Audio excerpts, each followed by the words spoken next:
Mr. Wallerstein, thank you very much for being with us today. It's a great honor, actually, to have you on our team. The economic crisis have shaken up things.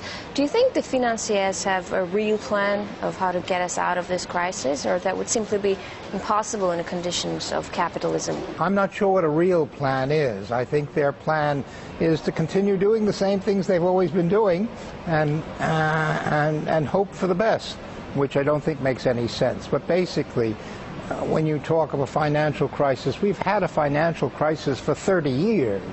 We have, since about the 1970s, people have been making money not through selling products. That hasn't made any significant amount of money since the 1970s, but through finance. And when you say they make money through finance, basically what you're talking about is speculation.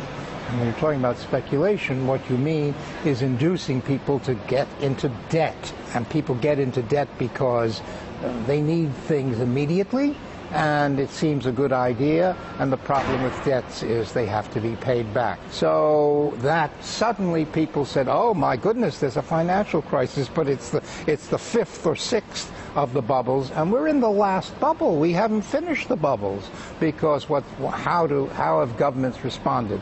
The U.S. government, but not the U.S. government alone, has responded by what they call stimulus plans. Well, what are stimulus plans? The government gives money, which it doesn't have, to banks so that they can fix up their balance sheets. Where does the U.S. government get this money that it doesn't have?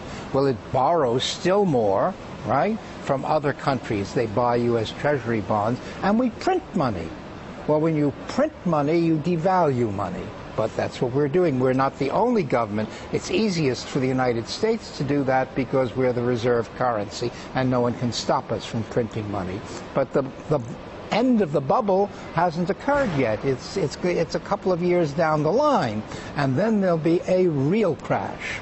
Well, we are only seeing a minor crash now. We'll have a super depression. So the worst is yet to come. The worst is yet to come. We will have the last crisis will be a collapse of the U.S. dollar, which will end its role as a reserve currency in the world, and then we will have multiple currencies running around the world system, and we will have a vast expansion of unemployment.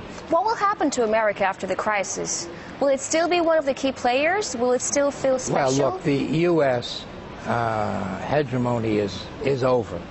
It's been declining since 1970. It had a catastrophic fall during the regime of George W. Bush, and nothing Obama can or will do will restore U.S. hegemony, although that's what he's trying to do, but he can't possibly succeed. It's still going to be an extremely powerful, extremely wealthy country. It's not going to be Paraguay. I mean, but it's not going to be the dominant force in the world. It's not going to be Madeleine Albright, the Secretary of State under Clinton, called the United States the indispensable nation. It's become the dispensable nation. Other countries can, if they wish, ignore the United States, and that's what some of them are already doing. What will be the balance of the new geopolitical forces? What would the world configuration look like? 30, 40, 50 years from now, I have the remotest idea, and nobody else does.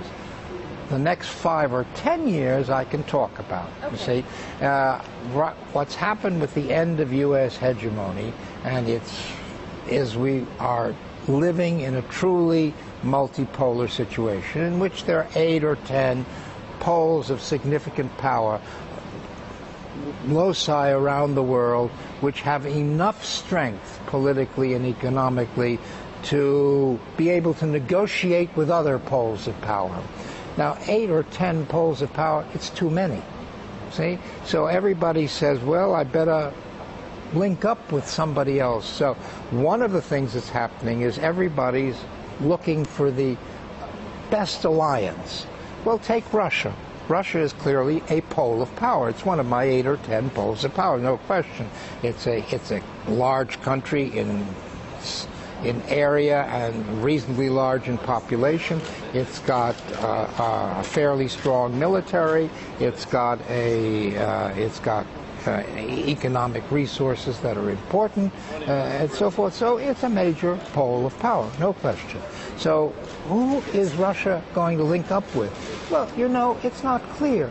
Russia sometimes plays a game in which it says, well, we want to sort of link up with China and others. That's called the Shanghai Cooperation Organization. And then Russia plays another game in which it says, well, we sort of want to link up with France and Germany and so forth.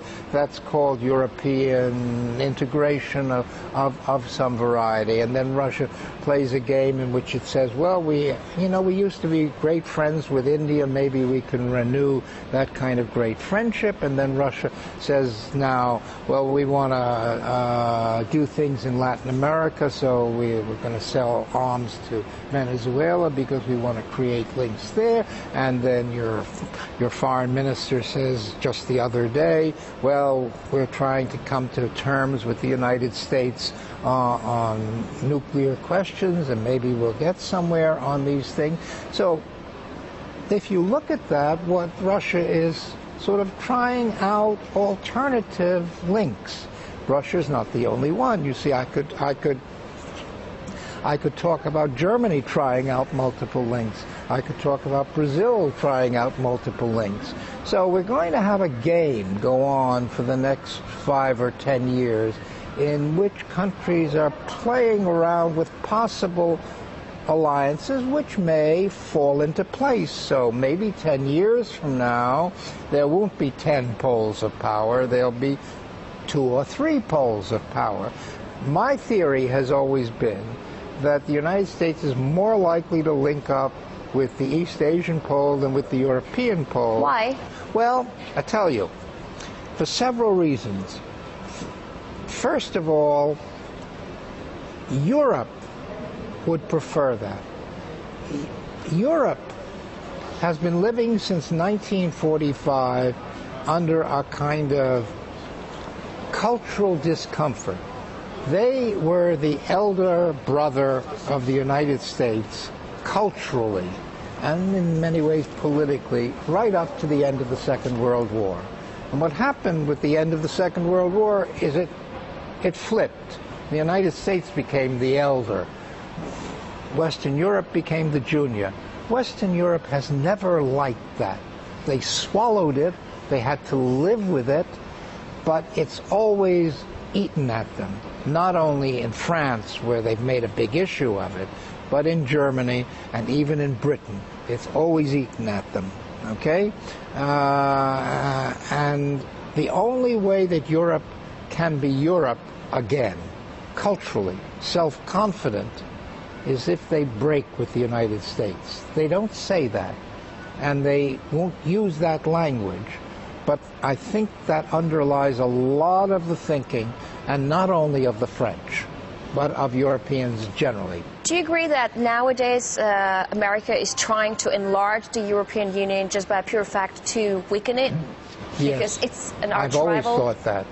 I thought that the whole point of expanding it to include Eastern Europe was to prevent Western Europe from coming to terms with Russia.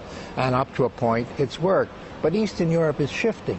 It's changing itself, though there's still a lot of hostility and fear of Russia. But after all, Russia kept these countries as satellites for 30, 40 years. They didn't like that. They liberated themselves from Russia. They don't want to come under Russia's tutelage again, but they don't want to be under Germany's tutelage either. And so they have this mythical hope of the United States is going to protect them. But frankly, when the chips are down, the United States is not going to protect Eastern Europe either against Germany or against Russia. When you talk about different poles, what do you think will happen to the Arab world, especially after the U.S. has tried to democratize Islamic countries? What will happen to them in the future? The Arab world will pursue its own interests, and it will see that the U.S. is losing wars in Iraq, in Afghanistan. They won't be doing well in Pakistan, and they'll see that the Israelis are not going to budge politically, and they will draw conclusions from that, which is that they have to pursue their own interests. So they will pursue their own interests. Everybody pursues their own interests. It's amazing how you want other countries to pursue your interests. That's crazy. And the Arab world will pursue the Arab world's interests. The United States will pursue United States' interests. Russia will pursue Russia's interests. We can't moralize. We can't have Americans telling Egyptians they should do X because it serves U.S. interests. Egypt is worried about Egypt's interests. Russia is worried about Russia's interests. Iran is worried about Iran's interests. It's normal, and they will so act.